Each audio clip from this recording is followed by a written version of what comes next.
एक लड़की अंजलि अपने माँ और पिताजी के गुजर जाने के बाद अपने भाई अशोक और अपनी भाभी कुसुम के साथ रहती थी। अब्बास से तो वो अशोक की लाडली बहन थी, मगर कुसुम उसको फूटी आंखें भी नहीं देखना चाहती है। इसीलिए वो अंजलि से दिन भर काम कराती थी और ताने देना हो चाहे भाई, अशोक से उसकी शिकायत करनी हो, इस तरह का मौका हाथ से कभी नहीं जाने देती।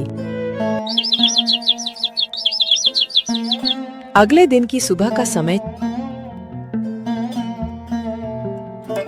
अरे ओ अंजलि, महारानी की तरह सोई है, सूरज सिर पर आ गया है और तेरा अभी तक चूल्हा भी नहीं जला। क्या तेरे बाप का नौकर है कोई जो कमा कर खिलाएगा? अंजलि जो घर के कोने में बर्तन मांज रही थी और वो उठी। नहीं भाभी, मैं तो कब से काम कर रही थी, बर्तन धो दी और बस रसोई में ही आ रही थी। बहाना बनाना तो कोई तुझसे सीखे। 100 काम गिना देगी मगर कोई काम ढंग का नहीं करेगी। तेरे हाथ का खाना तो ऐसा होता है जैसे कोई गले से नीचे उतार रहा हो। आज जरा स्वादिष्ट बनाना। जी भाभी जी। ये कहकर अंजलि चुपचाप किचन में चली गई। वो जानती थी वो बोलेगी तो बात बढ़ेगी और भाई से बढ़ा चढ़ाकर सिक्का यत लगाई जाएगी। इसलिए समझदारी इसी में है कि चुपचाप काम करे। लेकिन कुसुम भी कहाँ शांति से रहने वाली थी। शाम को जब अशोक थका हारा खेत से लौटा, कुसुम हमेशा की तरह शिकायतों की लंबी लिस्ट और बनावटी आंसू के साथ तैयार थी। उसने दरवाजे पर ही अशोक को रोक लिया। सुनो जी, अब मुझसे अब और नहीं सहा जाता। या तो इस घर में मैं रहूंगी या आपकी लाडली बहन।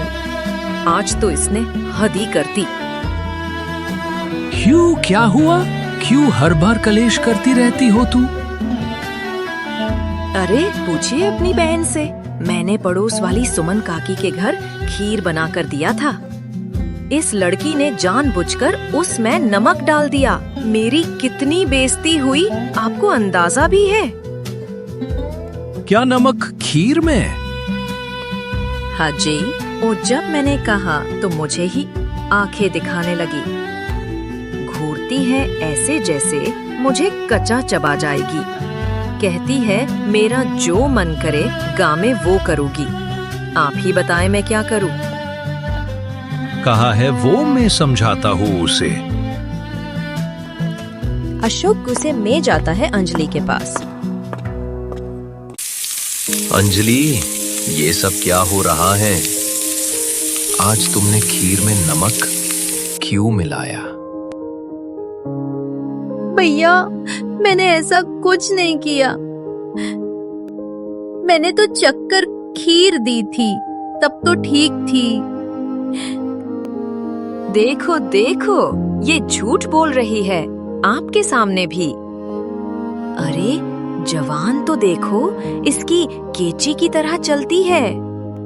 आप ही ने इसे सिर पर चढ़ा रखा है। काम छोरो और झूठी तो बनेगी ही। भैया यकीन कीजिए, मैंने कुछ नहीं किया है। मुझे कुछ नहीं सुनना है। अंजलि, आगे से ध्यान रखना, घर की इज्जत का सवाल है। ये सुन अंजलि रोते हुए अपने कमरे में चली जाती है। वो अपनी छोटी सी चूड़ी का संदूक खोलती है जिसमें उसकी माँ का दिया हुआ चूड़ी था। उसे वो अपने सीने से लगाती है और रोने लगती है। माँ, तुम क्यों चली गई? देखो तुम्हारी अंजलि कितनी अकेली हो गई है। यहाँ कोई मेरी सच्चाई नहीं देखता, कोई मेरा दुख नहीं समझता।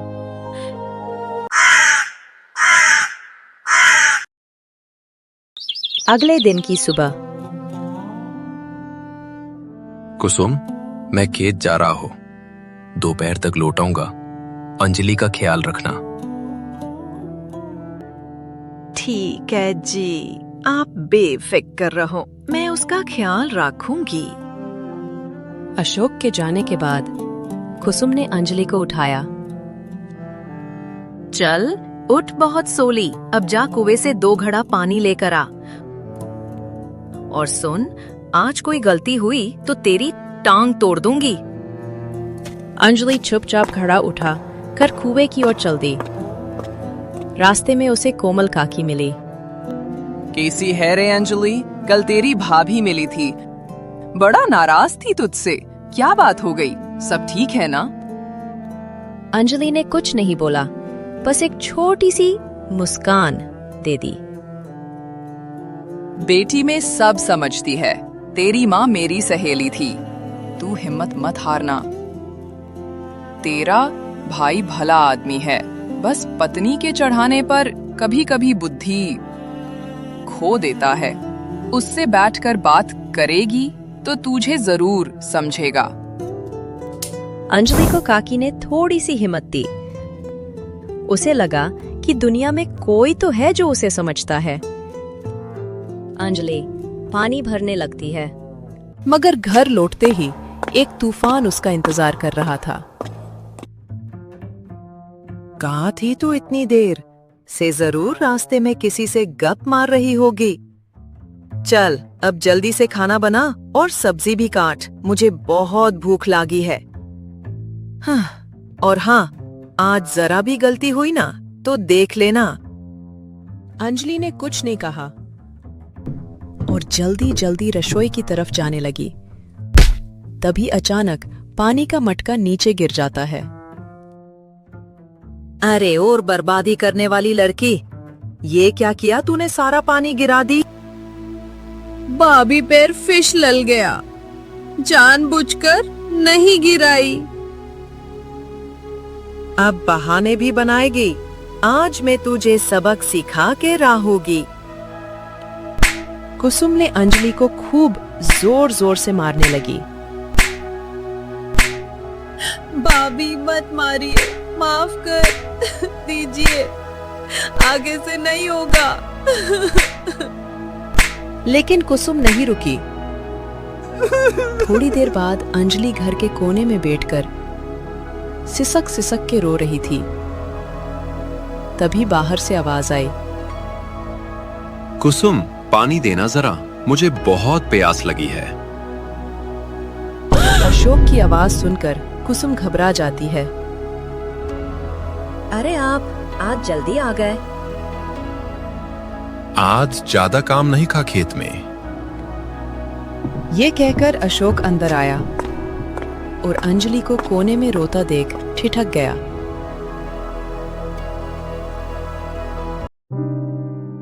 अंजलि, तू रो क्यों रही है? क्या हुआ तुझे? किसी ने कुछ कहा क्या? भैया, आज पानी का मटका गिर गया तो भाभी ने बहुत मारा। क्या उसने तुम्हें मारा? वो क्यों? कुसुम, तुम्हारी हिम्मत कैसे हुई मेरी बहन को मारने की? अशोक का गुस्सा देख कुसुम घबरा गई। उसे समझ आ गया कि अब उसकी असलियत बाहर आने वाली है।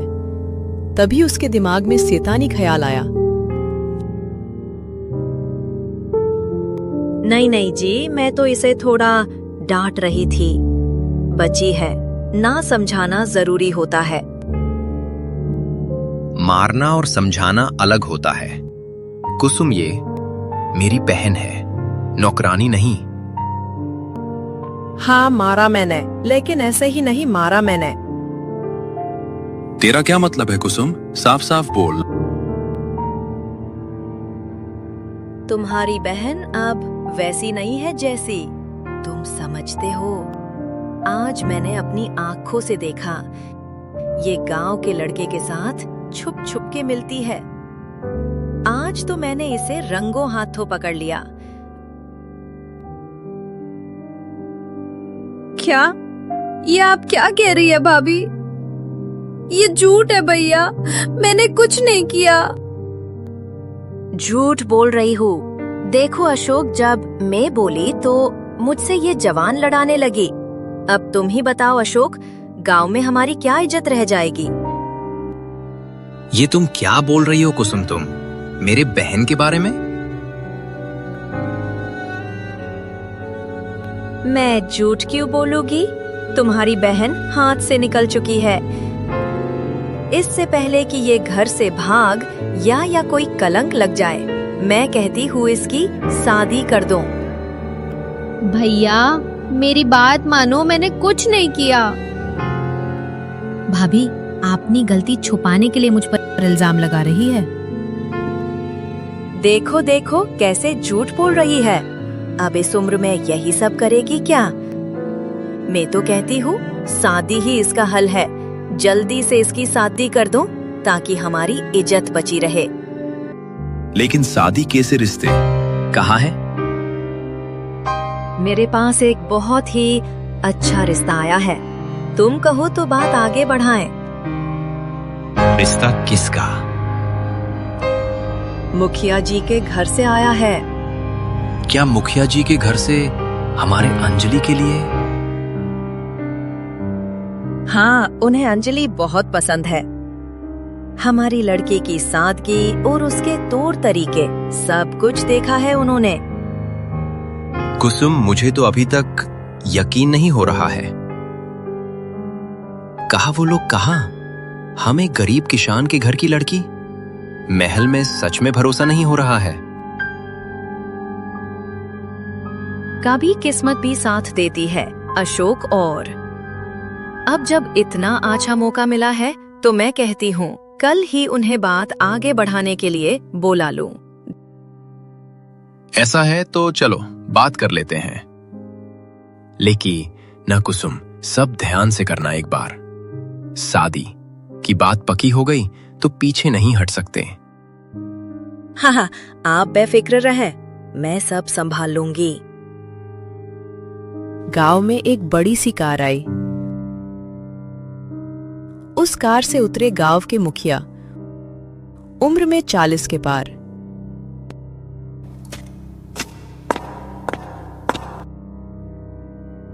अरे मुखिया जी, आपका हमारे छोटे से घर में आपका स्वागत है। अशोक जी, मैं आपकी बहन अंजलि से मिलने आया हूं। अब हमारी शादी जो होने वाली है। हाँ, क्यों नहीं, लड़की तो कब से तैयार है। अंजलि, जरा बाहर तो आ। भाभी, मुझे कुछ अच्छा नहीं लग रहा है। आखिर इतने बड़े मुखिया के घर से मेरा रिश्ता कैसे आ सकता है? जरूर कुछ न कुछ गड़बड़ है। ज्यादा सवाल मत कर। जो तेरे लिए अच्छा है वही हो रहा है। जल्दी बाहर चल। अंजलि डरते डरते बाहर आई। नमस्ते जी। वाह, क्या रूप है। भोली भाली, सीधी साधी, बिल्कुल वैसी जैसी मैंने सोचा था। मुखिया जी, मुझे तो यकीन नहीं हो रहा कि आपने हमारी अंजलि को पसंद किया। ये हमारे लिए सौभाग्य की बात है। मुखिया ने जेब से चमकता हुआ कंगन निकाला। ये मेरे तरफ से एक छोटी सी निशानी। बस अब जल्दी से शादी की तारीख तय करिए। मैं इसे अपनी जीवन साथी बनाकर अपने घर ले जाना चाहता हूं। ये सुनकर अंजलि के साथ साथ अशोक भी हैरान हो गया। जीवन साथी? ये क्या कह रहे हैं मुखिया जी? तुम अचंभित क्यों हो अशोक जी? शादी के बाद ये मेरी जीवन संगनी होगी ना। मुखिया सबसे इजाजत लेके चल देता है। लेकिन अंजलि और अशोक अभी हैरान थे। ये क्या सुन रहा हूं? कुसुम अंजलि का रिश्ता मुखिया के बेटे के लिए नहीं बल्कि मुखिया के लिए आया था। इतना हैरान होने वाली क्या बात है? अंजलि राज करेगी राज। भाभी, मुझसे वो भी मुखिया जी की शादी। वो तो मेरे पापा के उम्र के हैं। मैं उनसे शादी कैसे कर सकती हूँ? कुसुम, अंजलि ठीक कह रही है। मैं भी ये रिश्ता नहीं चाहता। जल्दी से जाके मुखिया जी को मना कर दो। क्यों नहीं, उम्र पर क्यों जाते हो अशोक? जरा सोचो, अंजलि उस घर जाएगी तो सोने चांदी से खेलेगी। देखो अशोक, ये रिश्तक है। ऊपर वाले के मर्जी के बिना ऐसे रिश्ते नहीं मिलते। मैं नहीं चाहती अंजलि भी हमारी तरह गरीबी में जीवन बिताए। क्या तुम चाहते हो? हाँ, तुम सही कह रही हो कुसुम। और कुसुम अशोक को मना लेती है। कुछ ही दिनों में शादी का समय आ जाता है। घर पर फूलों से सजावट हो चुका था। कुछ औरतें गीत गा रही थी, लेकिन अंजलि का दम अंदर घुट रहा था। घर में बैठी अंजलि अपने हाथ में पड़े कंगन को देख रही थी। कल मेरी शादी है उस इंसान से जिसे मुझे देखते ही डर लगता है। नहीं, मैं ऐसा जीवन नहीं चाहती। लेकिन मैं करूं क्या? मैं ऐसा जीवन नहीं जीना चाहती। रात का खाना खाने के बाद सभी लोग थक कर सो गए थे, लेकिन अंजलि के आंखों में नींद नहीं थी। उसके आंखों में आंसू थे, सवाल थे। डर के तर्क से उसका जीवन कल से नरक में बदल जाएगा। आज भी चुप रही तो अपने लिए कुछ नहीं कर पाओगी। सबको लगता है मैं कमजोर हूँ, लेकिन नहीं, मैं पूरी जिंदगी घुट घुट कर नहीं गुजार सकती। ये सोचते ही जल्दी उठी और चुपके से कमरे से निकल गई। शायद यही सही वक्त है। अगर आज घर से नहीं भागी तो जिंदगी भर खुद से नजरें नहीं मिला पाऊंगी। वह एक एक कदम धीरे धीरे कदम बढ़ाती चली गई। आगे चलते चलते अंजलि घने जंगल में चली गई। चारों ओर पेड़ों की परछाइयां थी। रात की चांदनी धीरे धीरे बिखर रही थी। ये मैं कहाँ आ गई? कहीं कोई जानवर ना आ जाए। कहीं से पतों की सरसराने की आवाज आ रही थी। हर झाड़ी से आती हुई अजीब सी आवाजें। ये सब सुन अंजलि बहुत ज्यादा डर गई थी। अब क्या करूं? आगे जाऊं या यही कहीं छुप जाऊं? ये सोच रही थी तभी किसी की कराहने की आवाज आई, जैसे कोई बहुत ही दर्द में हो। ये आवाज कैसी? कौन है? इंसान या जानवर? वो आवाज झाड़ियों की तरफ से आ रही थी। अंजलि देखने के लिए जाने लगी। साथ ही उसे डर भी लग रहा था कि उसे कोई खतरा न हो। हिम्मत से वो आवाज की दिशा में गई। झाड़ियों को हटाकर देखा, एक नौजवान लड़का जमीन पर पड़ा था। उसके पैरों में घाव लगा था, चेहरा दर्द से सफेद पड़ा था। अंजलि ने देखा वो लड़का घायल था। आप घबराइए नहीं, मैं आपकी मदद के लिए आई हूँ। अंजलि उसे अपनी बैग से एक दवा निकालती है और उसे पिला देती है।